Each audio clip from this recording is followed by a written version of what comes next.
Dental pen एक ऐसा pen है कि जिसको नेक्स्ट टू लेबर पेन कहा जाता है। तो जनरल हेल्थ और साथ में ओरल हेल्थ ये एक में एक से रिलेटेड है, इसलिए oral health is the mirror of general health कहा जाता है। ये ओरल अल्सर एक काफ़ी बड़ा ब्रांच है जिसमें काफ़ी सारे अल्सर्स होते हैं जिसको प्रॉपरली डायग्नोज करना ज़रूरी है। Scientifically dental caries is a microbial disease, मतलब ये एक डिजीज टर्मिनोलॉजी है, इसको डिजीज ही बोलते हैं। Dental caries is a microbial disease. तो इनिशियल जो सिम्टम्स होते हैं जिसमें कैच लगना, खाना फंसना या सेंसिटिविटी अगर आपके दांतों में है, तो उसी स्टेज में आपको आपके कंसर्न डेंटिस्ट के पास जाना चाहिए।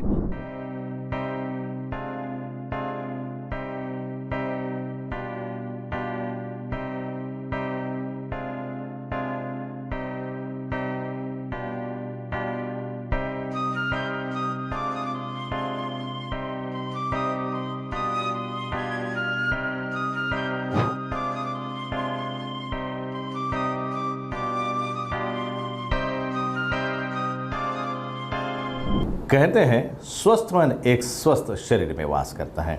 व्यस्त समय में खुद को स्वस्थ रखना आज की भागदौड़ भरी जिंदगी में कठिन होता जा रहा है। ऐसे में शरीर कई बार न चाहते हुए भी रोग का शिकार हो ही जाता है। शरीर के विभिन्न अंग विभिन्न बीमारियों की चपेट में आ ही जाते हैं। ऐसे में सर सलामत तो पगड़ी 50 की तर्ज पर हमें चिकित्सा विशेषज्ञों की तलाश रहती है। नमस्कार, मैं रत्नाकर मलिक नागपुर समय की विशेष पेशकश स्वास्थ्य समय में आपका स्वागत करता हूं। आज की इस कार्यक्रम में हम बातचीत करेंगे दंत विशेषज्ञ डॉक्टर प्रेम निवान से। The purpose of our life is to be happy. और जब हैप्पी की बात करते हैं तो अनायास ही हमारे चेहरे पर एक मुस्कान आ जाती है जिसे हम स्माइल करते हैं। यह स्माइल हमें जिंदगी भर बरकरार रखने के लिए कई बार तकलीफों का सामना करना पड़ता है और उसके पीछे की वजह होती है ओरल हेल्थ, डेंटल हेल्थ, और ये हमें कई परेशानियों का सबब भी हो सकती हैं। लेकिन अच्छा मुस्कुराता रहना यह हमारा हक भी है और हमारी जिम्मेदारी भी है। तो किस तरह से हम इस जिम्मेदारी से निपटे, आज स्वास्थ्य समय में हम बात करेंगे dental specialist doctor Prem Nivan से। सर, बहुत बहुत स्वागत है आपका। सबसे पहली बात, thank you so much. Sir, शुरुआत में हम आपसे पूछना चाहेंगे कि जैसे हम चाहते हैं, और आपके पीछे ही मैंने पढ़ा था कि purpose of our life is to be happy, तो बहुत प्यारा सा स्लोगन मुझे वो लगा। और आप लोगों के चेहरे की मुस्कान जो है हमेशा बरकरार रखने के पीछे एक मंशा रखते हैं, उसके पीछे कोशिश भी रखते हैं। तो आपकी जर्नी थोड़ी हमें बताइए। मेरा नाम डॉक्टर प्रेम निवान है और पिछले 20 सालों से मैं यहाँ प्रैक्टिस कर रहा हूँ। मेरी जो स्पेशलिटी है वो ओरल डायग्नोसिस, मेडिसिन और रेडियोलॉजी है। तो हमारे यहाँ सभी प्रकार की डेंटल से रिलेटेड जो सेवाएं हैं वो यहाँ हम लोग देते हैं। उसमें जो बेसिक ट्रीटमेंट होती है, मतलब डिजिटल एक्सरे से लेके, और अभी डिजिटल इम्प्रेशन का ज़माना है तो डिजिटल इम्प्रेशन भी हमारे यहाँ होता है। इम्प्लांट से रिलेटेड जो प्रोसीजर्स होती है वो भी होती है, रूट कैनाल, डेंटल एक्सट्रैक्शन, और मेन जो हमारा फोकस होता है वो डायग्नोसिस की तरफ होता है। क्योंकि डेंटल प्रॉब्लम में या डेंटल के जो भी इश्यूज पेशेंट्स लेके आते हैं, तो हम लोग ऐसे देखते हैं, या आपने भी देखा होगा कि जो उनकी कंप्लेंट्स होती है काफ़ी वेग कंप्लेंट्स होती हैं। जैसे काफ़ी सारे पेशेंट्स ऐसे आते हैं जो कहते हैं कि भाई मेरा पूरा एक साइड का जबड़ा दुख रहा है, या मेरा एक पूरा साइड दुख रहा है, और साथ में उसके साथ साथ फोरहेड या सर दर्द भी हो रहा है।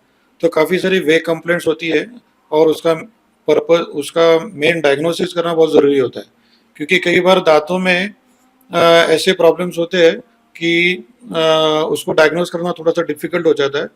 तो डायग्नोसिस मेन फोकस है, और डायग्नोसिस अगर आपका बराबर होता है तो आगे का ट्रीटमेंट ज़्यादा आसान हो जाता है। डॉक्टर साहब, एक मैंने देखा है और मेरा खुद का भी अनुभव है कि जब भी डेंटल प्रॉब्लम्स होते हैं तो हम डॉक्टर के पास में जाने से कतराते हैं, और पता नहीं, मतलब डॉक्टर के पास में जाके मुंह खोलने के लिए जो है बहुत लोग आगे पीछे देखते हैं। क्या ये मैं सही कर रहा हूँ, और इसके पीछे क्या आप लोगों को काउंसिल करना चाहेंगे? बिल्कुल सही बात है, क्योंकि डेंटल पेन एक ऐसा पेन है कि जिसको नेक्स्ट टू लेबर पेन कहा जाता है। कि अगर लेबर पेन के बाद कोई सीवियर किस्म का एक्यूट पेन अगर कोई होता है तो वो डेंटल पेन होता है। और सभी को ज्ञात है कि डेंटल पेन इतना ज़्यादा मतलब भयावह अभी उसका पिक्चर है, काफ़ी सालों से हम लोग देखते हैं कि उसके डर के वजह से लोग दांत के डॉक्टर के पास या किसी डेंटिस्ट के पास जाने से भी डरते हैं। तो मेन हमारा फोकस भी इस क्लिनिक में, या पिछले मैं 20 सालों से जो प्रैक्टिस कर रहा हूँ, इस क्लिनिक का एटमॉस्फेयर एक ऐसा बनाया है कि पेशेंट एकदम काम और क्वाइटली यहाँ आते हैं और पेशेंटली बैठते हैं, और उस एक साइकोलॉजिकल ट्रीटमेंट हम लोग पेशेंट को फर्स्ट देते हैं, उसके बाद डेंटल ट्रीटमेंट की तरफ हम लोग आगे बढ़ते हैं। तो ये हमारा मोटो रहा है कि पेशेंट को एक कंफर्ट जोन में पहले डालें और उसके बाद उसका ट्रीटमेंट करें। जब हम किसी बीमारी की बात करते हैं, अभी हम ओरल या डेंटल हेल्थ की अगर बात करें, तो एक कहा जाता है कि प्रिकॉशन इज ऑलवेज, तो ये इसके पीछे आप, yes, prevention is better than cure, तो आप इसके लिए क्या गाइडलाइन आपके क्लाइंट्स को, आपके पेशेंट्स को आप बताना चाहेंगे dental health? Right, prevention is better than cure, ये सबसे बड़ा और बहुत अच्छा स्लोगन है, और इसके बारे में इन सिर्फ डेंटल पर्पस ही नहीं, मैं इन जनरल भी बोलना चाहूँगा कि डेंटल के साथ में ओवरऑल हमारा जो हेल्थ है वो हमको वैसे ही देखना चाहिए कि हमको आगे जाके कोई डेंटल प्रॉब्लम या जनरल हेल्थ के भी जो प्रॉब्लम्स आते हैं नहीं आने चाहिए। तो उसके लिए एक थोड़ा सा बैकग्राउंड में ये बोलूँगा कि जैसे पेशेंट्स हमारे पास डेंटल के प्रॉब्लम्स लेके आते हैं, या किसी पेशेंट का अगर कोई डेंटल एक्सट्रैक्शन है या इम्प्लांट की कोई प्रोसीजर है या कोई भी सर्जिकल प्रोसीजर है, तो इसमें हम लोगों को पेशेंट की हिस्ट्री जानना भी जरूरी होता है। उस लोग हमको पेशेंट को हम जैसे पूछते हैं कि भाई आपको शुगर है क्या, मतलब डायबिटिक पेशेंट है क्या, हाइपरटेंसिव पेशेंट्स है क्या, या और भी कोई मेडिकल इलनेस है, हार्ट से रिलेटेड प्रॉब्लम है, इसका मतलब ये होता है कि डेंटल का भी जनरल हेल्थ से प्रॉब्लम होता है। मतलब इवन ऐसे कुछ सिंड्रोम्स है या ऐसे कुछ प्रॉब्लम्स है जिसमें जैसे किसी पेशेंट्स को अगर ओरल अल्सर है, तो पेशेंट हमारे पास आता है ओरल अल्सर की कंप्लेंट लेके, लेकिन बीइंग अ डेंटिस्ट या उसमें हमको ये भी देखना है कि ओरल अल्सर वो डायबिटीज से रिलेटेड है या नहीं है, ओरल अल्सर हाइपरटेंशन से रिलेटेड है या नहीं है, क्योंकि कुछ ऐसे डिजीजेज या ऐसी कुछ बीमारियां होती हैं जो सिर्फ ओरल अल्सर ही नहीं होता है, तो ओरल अल्सर के साथ साथ उसको पेशेंट को एक ग्रीन स्पैन सिंड्रोम करके एक नाम है, जिसमें ये तीनों एक टर्मिनोलॉजी जिसमें हमको ये सारी चीजें मिलती है, जिसमें ओरल अल्सर्स भी मिलता है, पेशेंट डायबिटिक भी होता है, पेशेंट हाइपरटेंसिव भी होता है। तो जनरल हेल्थ और साथ में ओरल हेल्थ ये एक में एक से रिलेटेड है, इसलिए oral health is the mirror of general health कहा जाता है। अगर आपका ओरल हेल्थ अच्छा है तो डेफिनेटली आपका जनरल हेल्थ भी अच्छा होगा। तो ओरल हेल्थ की तरफ हम लोग निगलेक्ट ना करें। ओरल हेल्थ के प्रिवेंशन के लिए जो बेसिक सभी लोग इतने सालों से देखते आ रहे हैं, जो आपके हैबिट्स है वो सबसे इम्पोर्टेंट होती है। अगर आपकी हैबिट्स अच्छी है तो आपका ओरल हेल्थ भी अच्छा होगा और आपका जनरल हेल्थ भी अच्छा होगा। तो आपके हैबिट्स के ऊपर फोकस कीजिए, habits can change your life. ये एक अपनी तरफ से मैं बोलना चाहूँगा कि आपकी हैबिट्स है, जैसे आपका डेली ब्रशिंग है, 2 बार आप अगर डेली ब्रशिंग करते हो, ओरल हाइजीन आपका अच्छा रखते हो, जनरल हेल्थ आपका अच्छा रखते हो, उसके लिए ओरल हेल्थ के साथ में फिजिकल फिटनेस भी उतना ज़रूरी होता है। तो ये सारी चीज़ें आपका oral health plus general health अच्छा रखने के लिए फ़ायदेमंद होगा। ऐसी कौन सी डेंटल और ओरल की ऐसी जो डिसीजेस है जिसको आप आम तौर पर आइडेंटिफाई करना चाहेंगे कि जो आपके पास आम तौर पर आते हैं पेशेंट? जनरल कंप्लेंट जो है डेंटिस्ट के पास आने वाले जो पेशेंट्स होते हैं, सबसे पहले तो डेंटल केरीज लेके पेशेंट्स आते हैं। लेकिन डेंटल केरीज एक दांत में होती है, उनकी कंप्लेंट कुछ और ही होती है। तो ये कि उसका डायग्नोसिस होना बहुत ज़रूरी होता है। कई बार डेंटल केरीज ऐसी ऐसी जगहों मतलब ऐसे सरफेसेस में होती है कि क्लिनिकली विजिबल तो नहीं होता है। इसके लिए फिर सपोर्ट ही हम लोग एक्सरेज करते हैं, जहाँ आज के तारीख में हमारे पास डिजिटल एक्सरेज अवेलेबल है। डिजिटल एक्सरे आपको, हाँ, टेक्निकल, राइट, मॉडर्न टेक्नोलॉजी का एआई का सपोर्ट डायग्नोसिस में तो नहीं होता है, लेकिन मेरे को अभी तक एआई का सपोर्ट उतना नहीं मिला है, लेकिन एक आने वाले समय में हमको उसका फायदा हो सकता है। तो डेंटल केरीज एक मेन प्रॉब्लम है। उसके बाद ओरल अल्सर से काफ़ी कंप्लेंट्स पेशेंट्स लेके आते हैं। ये ओरल अल्सर एक काफ़ी बड़ा ब्रांच है जिसमें काफ़ी सारे अल्सर्स होते हैं जिसको प्रॉपरली डायग्नोज करना ज़रूरी है, क्योंकि ओरल अल्सर हम लोग देखते हैं और उसमें कुछ खास बात और मैं बोलना चाहूँगा कि जैसे उसके जो टाइप्स होते हैं, minor oral ulcers, major oral ulcers, उसके बाद फंगल अल्सर्स भी होते हैं और हर्पेस सिम्प्लेक्स वायरस अल्सर्स होते हैं। मतलब वायरल इन्फेक्शन की वजह से होने वाले अल्सर्स, फंगल इन्फेक्शन की वजह से होने वाले अल्सर्स, बैक्टीरियल अल्सर्स, ये काफ़ी अलग अलग वैरायटी के अल्सर्स होते हैं। इसको डायग्नोस करना, प्रॉपरली डायग्नोस करना ज़रूरी होता है। इसके साथ में कुछ और मैलिग्नेंट अल्सर्स भी होते हैं, जिसकी डायग्नोसिस समय पे अगर हुई, मतलब पेशेंट्स ऐसे कुछ आते हैं, वो जिसे हम लोग क्रोनिक अल्सर्स बोलेंगे कि उसका जो कुछ साइट स्पेसिफिक भी होते हैं, और क्योंकि क्रोनिक कंडीशन में पेशेंट आता है तो उसको पता नहीं होता है कि उसे और कुछ, मतलब अल्सर्स जो होते हैं काफ़ी लॉन्ग लास्टिंग रहते हैं, जिसे हम लोग नॉन हीलिंग अल्सर्स बोलते हैं, वो पेशेंट के लिए काफ़ी हानिकारक होते हैं। तो उसका प्रॉपरली डायग्नोसिस होना और बाद में उसका फर्दर ट्रीटमेंट होना, ये भी बहुत ज़रूरी होता है। तो जैसे ही आपको तकलीफ होनी शुरू हो तो वैसे ही तुरंत आपने कंसल्टेशन ले ली। बिल्कुल बिल्कुल। तो कई बार वही हो जाता है, डिले हो जाता है, उसकी हाँ। वजह से आपकी तकलीफ भी बढ़ती है और फिर डॉक्टर के लिए भी वो चैलेंज। Right right. डॉक्टर साहब, एक बात तो होगी कि हमने डिसीजेस के बारे में बात की, अब डिसीजेस हो गई, आपने ट्रीटमेंट कर ली, राइट। ट्रीटमेंट करने के बाद फिर आप पेशेंट्स को क्या गाइड करना चाहेंगे, क्योंकि नहीं तो फिर पोस्ट, हाँ राइट राइट, पोस्ट ऑपरेटिव एक होता है कि जैसे डेंटल केरीज, एक पेशेंट कंप्लेंट लेके आया, केरीज को हमने रिमूव कर दिया, उसके बाद उसका रेस्टोरेशन हो गया या फिलिंग करके दे दिया।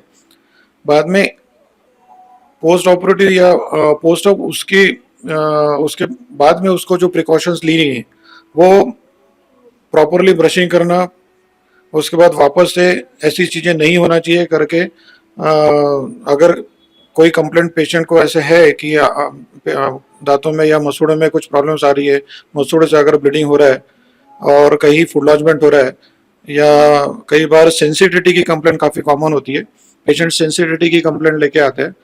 तो इन सारी कंप्लेंट्स के ऊपर थोड़ा सा इसे निगलेक्ट ना करते हुए इमीडिएटली किसी डेंटिस्ट को दिखा के उस कंप्लेंट का सेल्फ एक्सपेरिमेंट नहीं करना। Right right. सेल्फ एक्सपेरिमेंट आजकल चलन हो गया है डॉक्टर साहब, सेल्फ एक्सपेरिमेंट, हाँ। Self medication. राइट, ये भी हम लोगों ने देखा है कि आजकल अभी मोबाइल का जो मिसयूज है, मतलब हम लोग खुद ही सेल्फ प्रिस्क्राइब करना शुरू कर देते हैं, या ओवर द काउंटर जो मेडिसिन मिलती है उसके तरफ थोड़ा सा ना जाते हुए कि बेटर है कि आप किसी कंसर्न डॉक्टर को आपका प्रॉब्लम बता के अर्ली डायग्नोसिस करके प्रॉपर ट्रीटमेंट लेना चाहिए। सर, डेंटल टर्मिनोलॉजी में एक डेंटल केरीज ये वर्ड हम अक्सर सुनते हैं। अब हमारे लिए वर्ड थोड़ा सा नया है, और लेकिन हम इसके बारे में समझ रहे हैं, इसको इन डेप्थ थोड़ा सा आप समझा सके तो। या डेफिनेटली, डेंटल केरीज या दांतों में कीड लगना, दाताला कीड लगणे, तर हा एक कॉमन प्रॉब्लेम है, या ये कॉमन प्रॉब्लम है जिसको लेके पेशेंट्स डेंटिस्ट के पास जाते हैं। तो मैं थोड़ा सा आपको डेंटल केरीज के बारे में डिटेल में बताना चाहूँगा कि डेंटल केरीज एग्जैक्टली होती क्या है। तो scientifically dental caries is a microbial disease, मतलब ये एक डिजीज टर्मिनोलॉजी है, इसको डिजीज ही बोलते हैं। Dental caries is a microbial disease characterized by demineralization of the inorganic portion and destruction of the organic portion of the tooth by the acid produced by the bacteria during fermentation procedure on carbohydrate substrate। ये एक scientific उसका definition है। इसका मतलब हिंदी में मैं थोड़ा सा बताना चाहूँगा कि दांत में आप जैसे देखेंगे कि यहाँ पे इस पिक्चर में डेंटल का एक दांत दिखाया हुआ है, और वो काला जो पोर्शन ऊपर में आपको दिख रहा है वो डेंटल केरीज है या दांतों में लगी हुई कीड़ है। अब दांतों में जो 3 लेयर्स होती है, इनामल, डेंटिन और पल्प, उसमें से जो हार्ड लेयर होती है, वो सबसे हार्ड लेयर जो होती है वो दैट इज इनामल, और सेकंड जो लेयर होती है दैट इज डेंटिन। तो इनामल और डेंटिन ये 2 लेयर में केरीज लगती है, या डेंटल केरीज या दांतों में कीड़न लगना जिसको बोलते हैं। लेकिन जो और एक सेमेंटल केरीज है, मतलब जहाँ से रूट सरफेस शुरू होता है वहाँ पे भी दांतों में कीड़ा लगता है कभी कभी। और दांतों में एक थर्ड लेयर होती है जिसको हम लोग पल्प टिश्यू या पल्प बोलते हैं।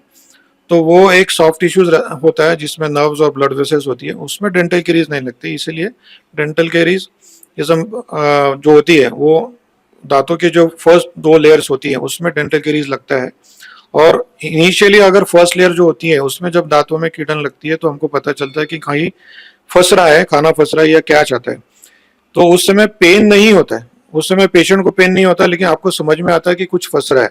तो उस लेवल पे अगर, उस स्टेज पे अगर आप किसी डेंटिस्ट के पास कंसर्न करते हो तो उस समय आपका कम खर्चे में वो डेंटल कैरीज रिमूव होके उसमें परमानेंट फिलिंग कर दिया जाता है, ताकि आगे उसका प्रोग्रेशन ऑफ डिजीज ना हो।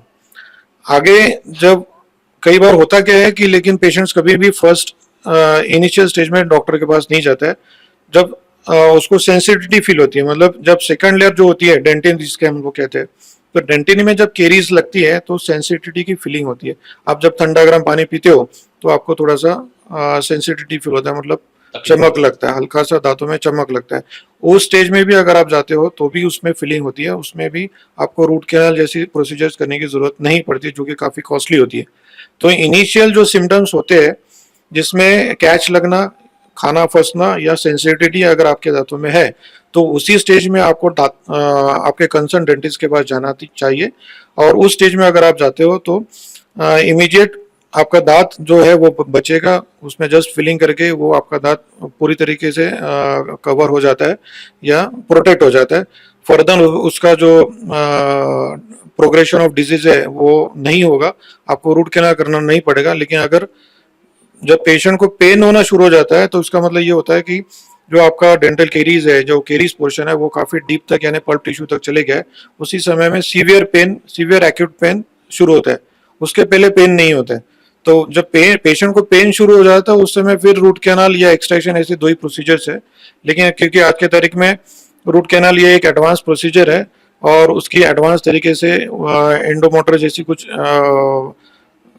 मशीन्स है जिसके साथ में जो आज का प्रोटोकॉल है रूट कैनाल करने का, वो काफ़ी आसान हो गया है। तो रूट कैनाल करके भी आपका दांत बचता है। तो यही मैं बोलना चाहूँगा कि डेंटल कैरीज एक जो मेन कंप्लेंट के साथ पेशेंट्स आते हैं तो वो एग्जैक्टली क्या होता है और उसको हम लोग कैसे प्रोटेक्ट कर सकते हैं इनिशियल स्टेज से लेके तो मॉडरेट टू सीवियर स्टेज में। डॉक्टर साहब, चूंकि अभी हमारे पास में समय की कमी है और अपना जो सब्जेक्ट है वो काफी वास्ट है, तो फिर से तो आपसे मुलाकात करनी, लेकिन इस जो हमारी बातचीत हुई, तो आप अपने पेशेंट्स को और आम जनता को क्या टेक होम संदेश देना as a dentist, as a oral expert? Being oral cancer specialist और बीइंग अ डेंटिस्ट, मैं मेरे पास आने वाले जो भी पेशेंट्स है, जो है नहीं है, या इन जनरल मैं ये बोलना चाहूँगा कि आज के तारीख में या आफ्टर कोरोना का जो थोड़ा सा पिक्चर है उसमें मैंने जो देखा है काफ़ी इतने सालों की प्रैक्टिस में कि मतलब हम लोग देख रहे हैं कि हार्ट की डिजीजेस हो गई या शुगर लेवल में अभी देख रहा हूँ कि काफ़ी पेशेंट्स का बढ़ा हुआ रहता है, हाइपरटेंशन काफ़ी पेशेंट्स रहते हैं। तो आपकी जो जनरल हेल्थ है उसको आपके डॉक्टर के साथ शेयर कीजिए, उसको छुपाइए मत, क्योंकि हमारी जो डेंटल प्रॉब्लम्स है, फिर वो पेरोडोंटिटिस हो, डेंटल केरीज हो, ओरल लाइकन प्लनस हो, मतलब ओरल प्री कैंसरस लीजन्स और कंडीशंस होती है जो कि आपकी हेल्थ से रिलेटेड, बाकी जो आपका हेल्थ इश्यूज है उससे भी रिलेटेड होती है। तो वो सारी चीज़ें आपकी जो मेडिकल हिस्ट्री है वो आपको डॉक्टर से छुपाना नहीं चाहिए, वो आपको आपके डॉक्टर के साथ शेयर कीजिए, ताकि आपका डॉक्टर आपके जो लाइन ऑफ ट्रीटमेंट होती है वो प्रॉपरली कर सकता है और आगे आने वाली कॉम्प्लिकेशन से आप लोग बच सकते हो। तो मैं आगे आपको इतना ही कहूँगा कि आपका जो ओरल हाइजीन है उसे बिल्कुल भी निगलेक्ट ना करें और आपकी जो कम से कम एक बार आपको 6 महीने में आपको आपके डेंटिस्ट से आपको दिखाना चाहिए और ओरल हेल्थ चेकअप करना चाहिए।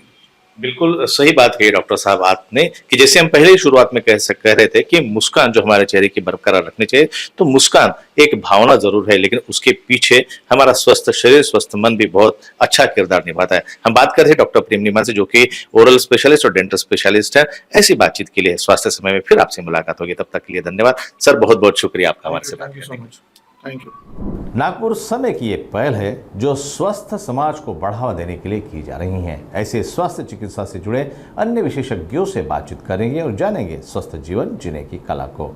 माध्यम आपका अपना स्वास्थ्य समय, मेरी यानी रत्नाकर मुलेक के साथ, सिर्फ नागपुर समय न्यूज़ पर। नमस्कार।